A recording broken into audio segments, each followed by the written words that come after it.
Bonsoir à tous, bienvenue dans votre émission, votre projet pour la Réunion. On reçoit ce soir deux invités, pas deux parallèles sud. Des parallélistes. Bonsoir Franck Cellier. Bonsoir Gismi. Olivier Saldi. Merci. Donc deux journalistes de parallèles sud. D'abord, oui. Ça fait plaisir vraiment, Gismi, d'être avec toi sur ce plateau-là. Parce que ça fait un moment qu'on rêve de sortir de notre invisibilité. Tu nous l'offres d'une certaine façon. Je crois qu'il faudra remercier Eric Ismaël. Eric Ismaël, voilà, qui lui est dans la bande de Parallèle Sud depuis le début, parce que c'est plus qu'un projet, c'est plus un projet pour la Réunion. Maintenant c'est une réalisation. On était des anciens journalistes du quotidien qui avons rêvé de créer un média dirigé par les journalistes, parce que c'est la grande crainte de tous les journalistes du monde. On le voit encore aujourd'hui au Washington Post, de se retrouver uniquement dirigé par des milliardaires ou par des services publics. Les services publics, dans une démocratie, c'est cool, mais quand on n'est plus dans une démocratie, ça risque d'être beaucoup moins cool. Donc on essaie de tenir ce journal-là, on l'a créé donc en 2021, et tu vois, on progresse un petit peu chaque année, et on est arrivé jusqu'au plateau de Télé Créole. Bienvenue, et sincèrement, ça fait plaisir. Mais la question c'est, qu'est-ce que c'est Parallèle Sud, finalement ? Parallèle Sud, c'est une équipe au départ. Au départ, on a fait le tour des tiers-lieux de Lille. Tu vois, on était un petit peu après les Gilets jaunes. Je sais qu'au ministère de l'Outre-mer, quand ils nous ont vu arriver, ils ont dit « Ouais, ça c'est le média des Gilets jaunes ». Ils se sont trompés du tout au tout. On est juste le média des gens. On est journaliste, donc on rencontre des gens. Donc on a passé notre temps à rencontrer sur des tiers-lieux. Et Parallèle Sud s'est formé au fil des années, et c'était très difficile de nous coller des étiquettes. En effet, on est proche, on est journaliste, on connaît bien les gens, donc on est proche des gens, on est plutôt social, on est plutôt écolo. J'allais dire que, quelque part, aujourd'hui, cette définition de la presse, c'est un petit peu comme si c'est quelque chose d'extrêmement rare, vu comment a évolué la presse depuis les années 90 à aujourd'hui. La presse a changé de déontologie, a changé d'objectif. La presse est plus dans la communication de ceux qui ont les moyens, plutôt que de est là pour dire des choses que avant on pouvait dire, maintenant on peut plus le dire. Oui. Moi je pense aujourd'hui que être journaliste, c'est pas juste donner des informations. Être journaliste, c'est permettre à des gens en fait de raconter des histoires. Et de pas seulement justement raconter des discours dominants qui vont être ceux des institutions, de l'État, des hommes politiques, même si j'aime bien les hommes politiques, ils ont et les femmes politiques qui ont leur utilité. Mais c'est ce qu'on essaye d'ailleurs de faire avec Parallèle Sud, c'est de faire entendre des discours de ceux qui d'habitude n'ont pas la possibilité, justement, de se raconter ou de raconter une histoire plus grande. Alors, comment ça a évolué, cette aventure, surtout après le quotidien de la Réunion ? Alors, faut avouer que c'était loin d'être facile. Là, on peut parler un petit peu d'économie, on est parti avec 0 €. Il y a des gens qui sont venus nous voir, ça fait 50 000 € pour mettre dans l'histoire. Non, c'est pas ce qu'on recherche. On va tenter le coup, on a quelques années de chômage devant nous, on va monter l'histoire. Donc on a appris, et je pense que la presse d'aujourd'hui, la presse de ces petits médias pas pareils, c'est quelque chose qu'on va découvrir. Elle n'a pas encore existé, elle n'est pas comparable à la presse du 19e siècle, polémiste, elle n'est pas comparable à ce que moi j'ai connu dans ma jeunesse des années 80-90, c'est ce qui se passe aujourd'hui. Et donc, comment on fait vivre un truc comme ça ? On s'est dit, les gens, ils nous ont vu tourner, ils sont contents, ils ont envie que des journalistes puissent faire de l'investigation, parler du monde avec un œil objectif. Mais est-ce qu'ils sont prêts à payer pour nous ? Que dalle ! On a donc lancé une campagne de dons. Quand je dis que dalle, c'est méchant, parce qu'on a quand même récolté quelques dizaines de milliers d'euros, mais c'est pas suffisant pour faire vivre un journal et pour payer des salaires. En fait, on se rend compte aujourd'hui qu'il y a moins de 20% des Français qui acceptent encore de payer pour avoir de l'information. Et c'est là où tu as raison, Gismi, le problème est beaucoup plus global que juste le problème des journalistes. C'est un problème de société qui nous entoure. Pour faire vivre le média, on a fait de l'éducation aux médias. Donc on est allé dans les écoles pour défendre le métier de journaliste, parce que le métier de journaliste est complètement dévalorisé à cause des médias en partie, qui ont mal fait leur boulot, et puis à cause des communicants qui ont fait les réseaux sociaux. Genre, ceux qui ont choisi d'utiliser la presse juste pour leur communication personnelle, aujourd'hui, c'est plus ce qu'on voit, c'est plutôt ça qu'on voit. C'est que chacun utilise la presse pour soi, pour son image. Comment revenir, non pas à une presse des années 90, parce qu'on ne revient pas à quelque chose qui a déjà été fait, mais comment faire que la déontologie de la presse, que la liberté de la presse, que la liberté d'écrire, de dire la vérité, comment revenir à ça aujourd'hui? Moi, je pense qu'il faut prendre du temps. Il faut prendre du temps pour réfléchir, parce qu'en fait, les journalistes, on n'est pas des robots. Un sujet, pour être intéressant et pour être complet, il a besoin de mûrir. Donc déjà, il faut prendre le temps de réfléchir, d'aller chercher la vérité ou chercher les vérités, parce que sur des sujets, il faut faire entendre justement des voix qui sont différentes, qui parfois sont dissonantes l'une avec l'autre. Mais voilà, il faut faire autrement. Et c'est un peu ce qu'on est par là-dessus, d'un média pas pareil, où même si on essaye de travailler sur l'actualité, on essaye de le faire sur du temps long et un peu avec un pas de côté. Voilà. Et justement, c'est ça qui pose un problème. L'avènement d'Internet a accéléré ce besoin de l'immédiateté. À la rigueur, les gens ne cherchent pas à savoir est-ce que c'est bien écrit, quelle est la forme, est-ce qu'ils ont toute l'information, est-ce qu'il y a la véracité de ce qui est écrit, ce qui est dit ou entendu, et à un bon pourcentage. Eux, ce qu'ils veulent, c'est, voilà, on leur a donné l'info, et alors que la presse, et surtout la presse papier, on avait quelques heures pour travailler, pour enquêter. Parfois, on prenait une semaine, un mois sur un dossier, mais on avait le temps de le chiader, d'écrire et de vérifier l'information. Mais c'est ça. Le constat, c'est qu'on a rendu malades les journalistes. Moi, si j'ai quitté le quotidien, c'est parce que j'ai, à un moment donné, été empêché de travailler comme je souhaitais le faire. Ouais. Je reste pas à 1980-90, je reste à 1918, la charte éthique des journalistes. C'est ça qui me guide et c'est ça que je veux que les autres journalistes puissent faire. Et donc, je pense que les gens qui nous rejoignent dans Parallèle Sud, ils se disent, bah oui, c'est là où on peut faire notre métier. Donc, les journalistes étaient malades et quand on a fait nos tours des écoles, des lycées, des collèges pour faire de l'éducation aux médias, on s'est rendu compte que c'est la société qui, dans son ensemble, ne s'informe plus. On explique aux gamins comment tu t'informes toi. Et on se rend compte évidemment que tout le monde est sur les réseaux sociaux. Plus personne n'achète un journal papier. On regarde un peu le JT le soir parce que les parents ont mis la télé, mais on s'y intéresse assez peu. Donc comment réussir à les réintéresser au monde? Parce que ensuite on passe une séance de 2 heures avec eux et on se rend bien compte que ça les rend pas du tout épanouis que de scroller toute la journée sur les infos qui leur sont imposées. On leur explique, bah, tu vois mon gars, tu payes pas l'info, mais c'est toi le produit, parce qu'on t'a piqué toutes tes données personnelles pour te vendre des pubs, et tu vas finir par acheter le même produit que tout le monde achète. Donc c'est un peu ça l'idée de Parallèle. Et quand on regarde, et je parle là de mon enfant, de voir mon enfant passer autant de temps sur un smartphone, de regarder les vidéos qui font rire ou qui ont un peu d'émotion, c'est ça leur info.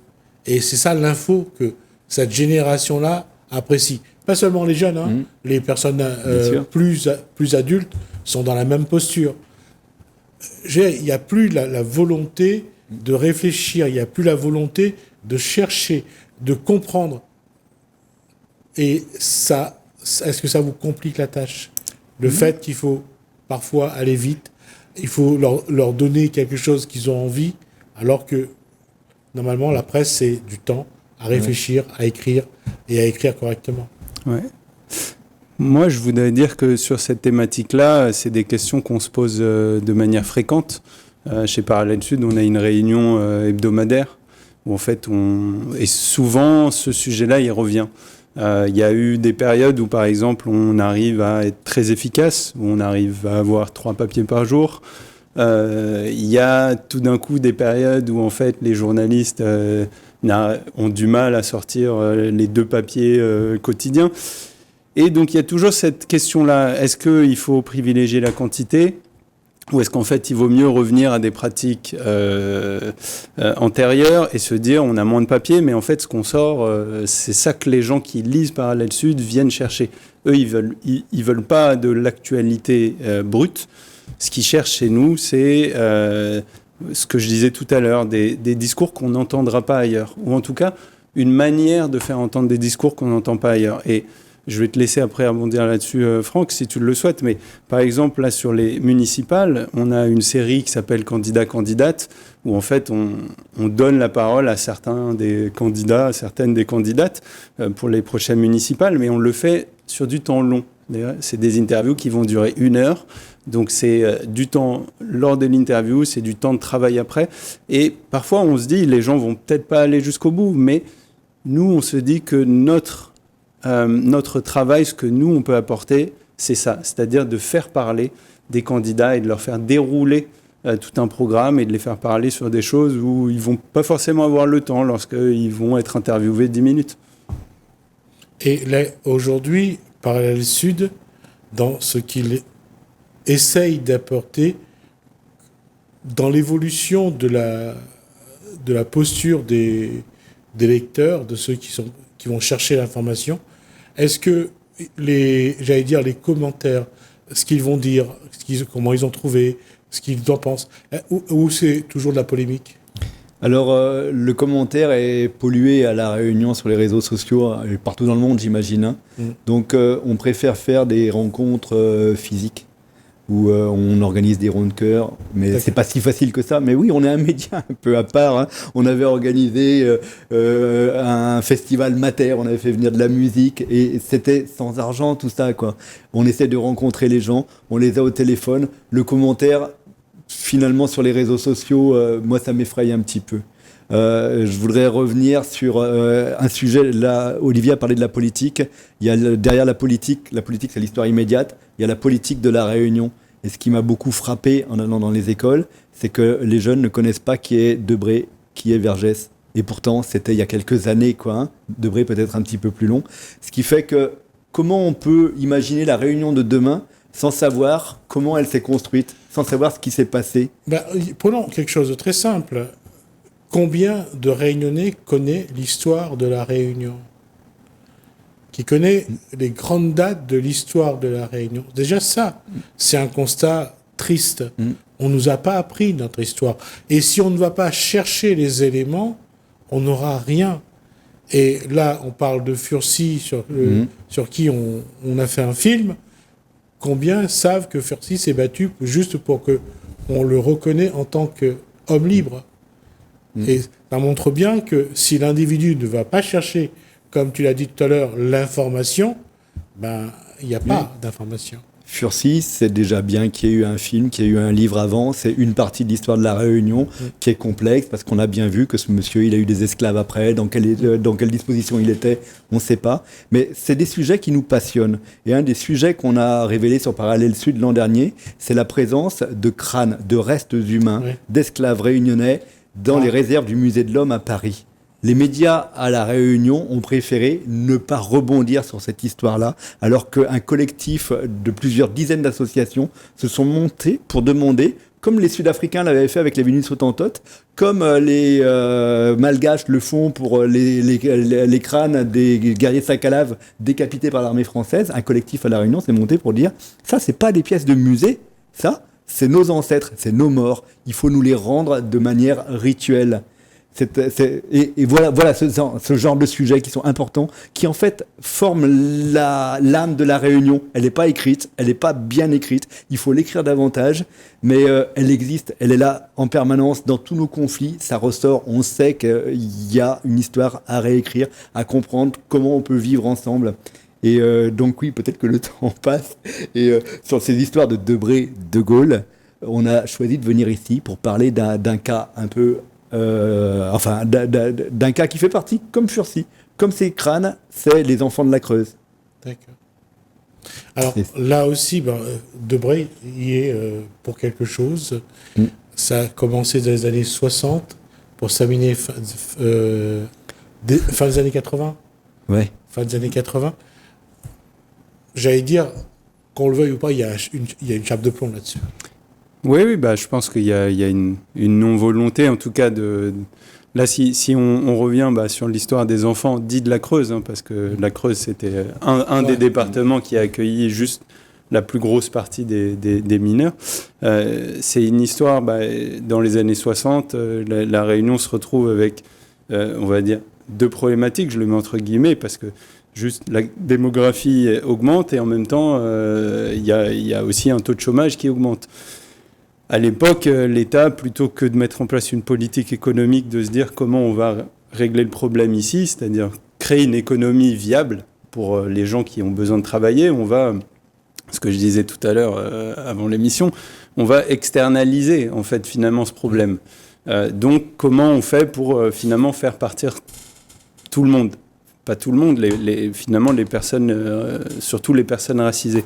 Et donc la situation des enfants de la Creuse, elle arrive un peu là-dedans, c'est-à-dire qu'entre 62 et 84, en fait, c'est plus de 2000 enfants qui vont être au départ des orphelins, et puis finalement, c'est des enfants qu'on enlève dans des familles pauvres, et on fait signer à leurs parents des papiers qu'ils ne comprennent pas parce qu'ils sont en français et que la plupart ne lisent pas le français.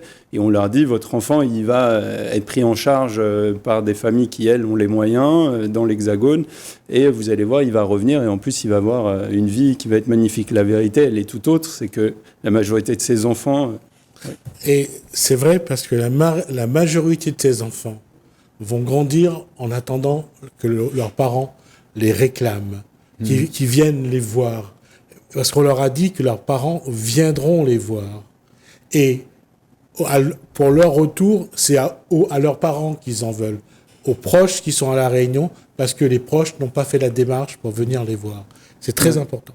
Oui, il y en a beaucoup même qui, au départ, ne oublient un peu, parce qu'il y a des enfants qui arrivent dans l'Hexagone, qui sont aussi complètement déracinés, ils arrivent, leur culture, ils la connaissent pas, ils n'ont pas eu le temps vraiment de la connaître.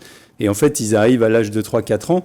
Et moi, je reviendrai sur l'histoire de Marie-Germaine Périgogne, anciennement Valérie Andanson, que j'ai eu la chance de pouvoir interviewer pour Parallèle Sud, qui, elle, explique un peu ça, qu'un jour, elle découvre qu'elle est... dans un tiroir, elle découvre un document dans sa famille où elle comprend tout d'un coup qu'en fait, d'où elle vient, quoi. C'est marquant ce que tu dis, parce que il y a 15 ans, quand je faisais des articles sur les enfants de la Creuse, c'était Valérie Andanson. Oui.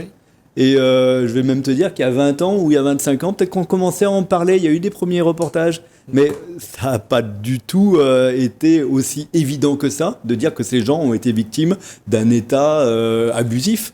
Dans un premier temps, on a dit qu'ils arrêtent de se plaindre, ils ont eu la chance d'avoir la France et puis des possibilités d'éducation. Il a fallu beaucoup d'années pour que les choses changent. Il y a aussi des enfants dits de la Creuse qui ont quand même réussi à trouver un chemin. Oui, heureusement. De réussite. Toutes n'ont pas fini en psychiatrie. Tout le monde n'a pas eu des problèmes. Il y en a qui ont réussi à se construire, à grandir, à trouver quelqu'un, à trouver un métier, à trouver quelqu'un pour se marier, à créer une vie. Il y en a qui l'ont fait, mais tous ne l'ont pas fait. Mais justement, dans cet entretien qui est sous forme de podcast et que j'invite tout le monde à aller écouter, Marie-Germaine Périgogne, donc elle est aujourd'hui la présidente de la FED, donc la Fédération des enfants déracinés des Drômes, elle dit un peu ça, que chaque enfant qui a fait partie de ces enfants envoyés dans l'Hexagone ne partage pas tous exactement la même histoire. Elle a une histoire qui est différente des autres. Il y en a qui ont fini dans une véritable misère, il y en a qui se sont suicidés, parce qu'en fait, pour eux, c'était trop compliqué. Elle a eu la chance, et elle le dit quand même, de trouver une vie. Mais néanmoins, ça n'enlève pas le fait d'avoir perdu cette histoire. Et juste ce que je veux dire, c'est que moi, c'est pas mon histoire. Moi, je suis pas réunionnais. Mais en tout cas, je trouve que c'est une histoire qui doit tous nous importer, nous toucher, parce qu'en fait, c'est une histoire, finalement, ça fait partie de l'histoire de France, si on prend la France dans sa globalité. Et chez Parallèle Sud, finalement, c'est un peu ça qu'on essaye de faire, c'est-à-dire... Nous, on ne vient pas vous raconter l'histoire. Moi, je ne viens pas raconter une histoire, Franck non plus. On vient donner la parole à des gens qui vont raconter leur histoire et qui, à travers leur histoire, vont raconter celle de la Réunion, mais aussi celle de l'histoire en général, la grande. De toute façon, on aura l'occasion, à la rigueur, si jamais demain, quelqu'un, un enfant dit de la Creuse, souhaite venir avec vous sur le plateau, ça sera toujours avec plaisir. On pourra montrer au moins un début d'entretien. La suite, ça sera sur Parallèle Sud, mais au moins montrer que la démarche, elle est mise en place et que on ouvre le micro, on ouvre la parole à des gens à qui on a interdit de s'exprimer pendant des décennies, quoi. Et ça, c'est important. Et je pense qu'aujourd'hui, ce qui change, et je pense pour les gens qui sont revenus à La Réunion, c'est qu'ils ont pu dire les choses. Ouais. Et comme cette dame qui est venue sur le plateau, qui m'a dit « Monsieur, j'étais encore un enfant. Un jour, j'ai fait caca dans la cuisine et le monsieur m'a obligé à manger. » Ce que j'avais fait. Donc, il y a des choses comme ça, je pense qu'on a besoin d'exprimer. D'accord ? On aura l'occasion de revenir. On a déjà dépassé les 20 minutes. Ça sera un plaisir, bien sûr. On aura l'occasion de revenir. Ça sera avec plaisir, en tout cas, de vous revoir sur ce plateau. Merci Olivier Saldi. Merci Franck Cellier. Merci à vous de nous avoir suivis. Merci François. Merci Lalaine. Je vous dis à bientôt.